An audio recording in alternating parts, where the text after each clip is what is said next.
Assalamualaikum warahmatullahi wabarakatuh. Perkenalkan, nama saya Alia Umaya dengan NIM 2402010302095. Di sini saya akan menjelaskan tentang analisis, prediksi, dan korelasi status transaksi e-commerce.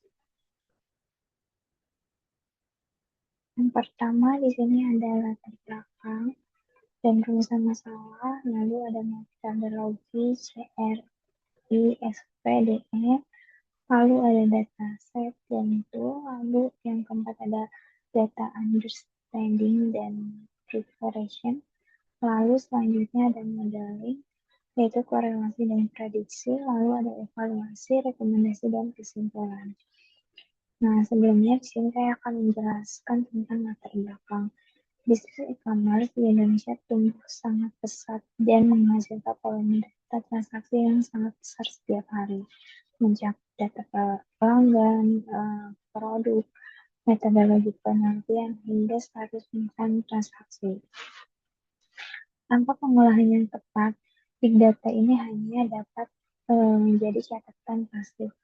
Permasalahan utamanya transaksi yang tidak terselesaikan, baik yang lama diproses maupun yang dibatalkan, berdampak langsung pada pendapatan dan kepuasan pelanggan. Lalu pendekatan analitik dari big data bisnis CRISPDM dan rapid manner dipilih untuk menemukan pola serta korelasi di balik keberhasilan atau kegagalan transaksi. Di sini ada rumusan masalah. Jadi rumusan masalah yang pertama, bagaimana karakteristik pola transaksi e-commerce, lalu bagaimana korelasi antar variabel menarik harga, jumlah diskon, biaya kirim setiap total penjualan, lalu ada bagaimana model prediksi status transaksi, lalu ada rekomendasi bisnis yang dapat diberikan dari hasil korelasi dan prediksi. Nah, untuk tujuan penelitian, penerapan prinsip analitik bisnis berbasis big data pada studi kasus yang nyata, lalu untuk menganalisis pola transaksi e-commerce menggunakan tahapan CRISPDM, lalu untuk mengimplementasikan metode korelasi antar variabel bisnis, dan untuk mengimplementasikan metode prediksi atau klasifikasi status transaksi.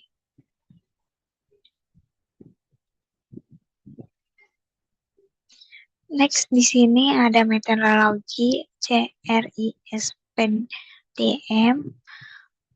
Business Understanding, untuk menetapkan tujuan analisis dari sudut pandang bisnis. Lalu yang kedua, ada data understanding, untuk mengeksplorasi dan profiling 500 data transaksi.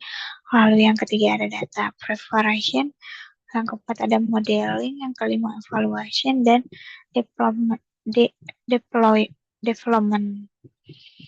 Next, di sini ada dataset dan tools yang digunakan.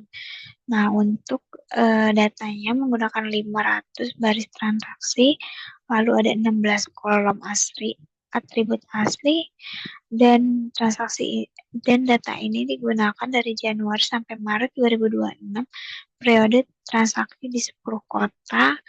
Lalu kelompok atribut datasetnya, yang pertama identitas, ada transaksi ID, tanggal, pelanggan ID. Lalu untuk produknya ada produk, kategori, di dalam kategori ada elektronik, fashion, rumah tangga, buku, dan olahraga. Lalu yang kelima ada nilai transaksi, di dalamnya terdapat harga satuan, jumlah, diskon, persen, dan juga total penjualan. Lalu selanjutnya ada logistik. Di situ di dalamnya ada kota, biaya pengiriman, hari pengiriman. Lalu yang selanjutnya ada kepuasan dan pembayaran. Di situ ada rating, jumlah ulasan, metode pembayaran. Untuk target analitik ada di status transaksi yang terdapat selesai diproses dan dibatalkan. Next, di sini ada distribusi transaksi untuk yang selesai di 444 dengan nilai 88,8%, lalu yang diprosesnya ada 34 dengan nilai 6,8%, lalu untuk yang dibatalkannya ada di 22 dengan nilai 4,4%. Nah, temuan utamanya distribusi status transaksi tidak seimbang atau imbalance setelah selesai mendominasikan di 88,8% data. Kondisi ini menjadi catatan penting pada tahap modelan prediksi. Lalu di sini ada kategori produk dan kualitas data. Jadi kategori produk itu elektronik ada di 138, fashion ada 126 data, kategori produk ada di rumah tangga ada di 122, lalu ada buku di 89, dan yang terakhir ada olahraga, kategori olahraga ada di 25. Lalu selanjutnya di sini ada 12% tingkat pembatalan tertinggi pada kategori olahraga dibandingkan kategori yang kisaran 2,2% hingga 5,7%. Di sini ada tahapan data preparation. Yang pertama ada imputasi machining value, ada di biaya pengiriman dan rating, isi menggunakan nilai median, lebih tahan 4 liter dibanding mean. Lalu yang kedua ada fitur engineering untuk menambahkan kolom bulan hasil ekstraksi dari kolom tanggal untuk analisis tren waktu. Lalu encoding kategorikal, itu ada kategori, kota, dan metode pembayaran diubah menjadi numerik atau nominal to numerical. Lalu yang terakhir ada speed data di 70-30, yaitu data latihnya di 70 dan data ujinya di 30 menggunakan stratified sampling agar korporasi kelas terjaga. Lalu di sini ada analisis korelasi Pearson dengan R-nya di 0,81, harga satuan korelasi positif yang kuat wajar karena total penjualan dibentuk dari harga kali jumlah. Lalu R sama dengan 0,44, korelasi positif sedang antara jumlah pembelian dan total penjualan.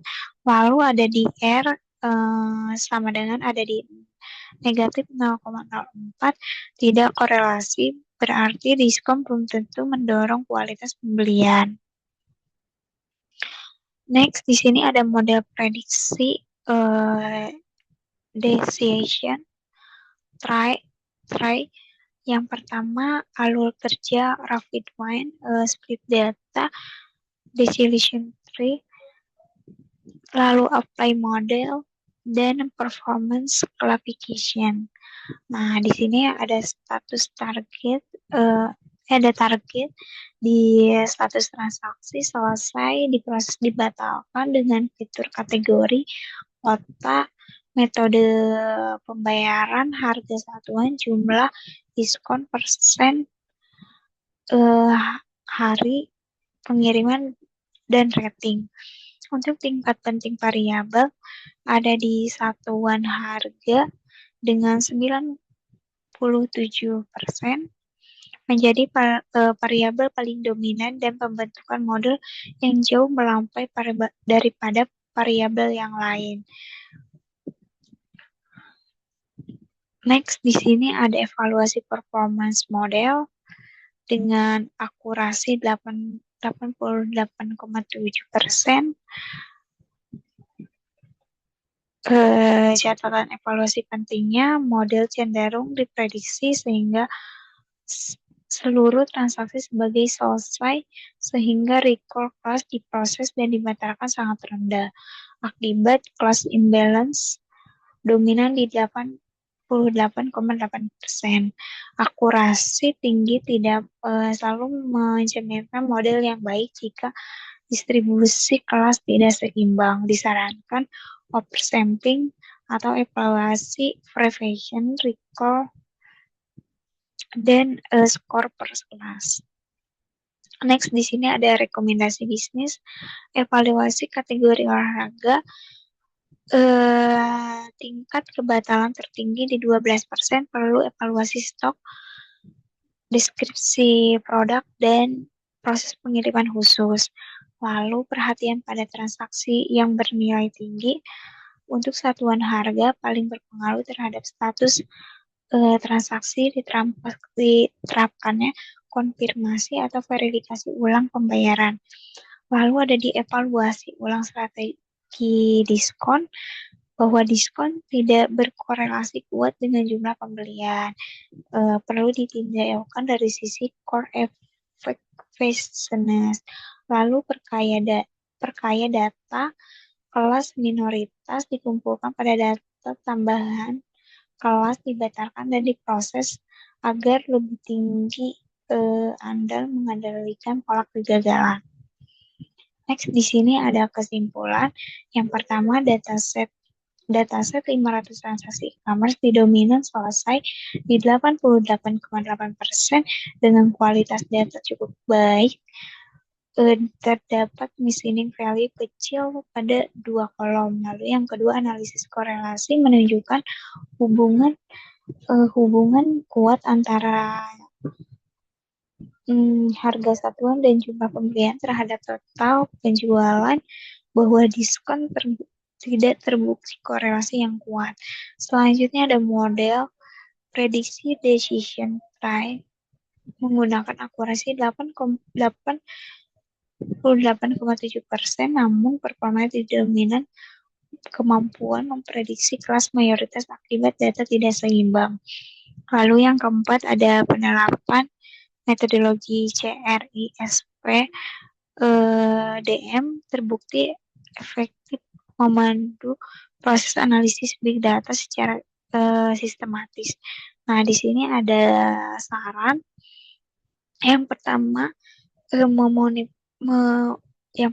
monitoring berkala kategori produk dengan tingkat kegagalan tinggi dan evaluasi efektivitas diskon. Yang kedua, gunakan teknik penyeimbangan data atau oversampling, undersampling, dan mencoba algoritma lain seperti random forest atau naive Bayes. Lalu memperluas cakupan data dengan variabel perilaku pelanggan atau riwayat dan frekuensi pembeli. Sekian presentasi dari saya. Mohon maaf apabila ada kesalahan dan ada ucapan yang tidak berkenan. Dan akhir kata saya ucapkan terima kasih. Wassalamualaikum warahmatullahi wabarakatuh.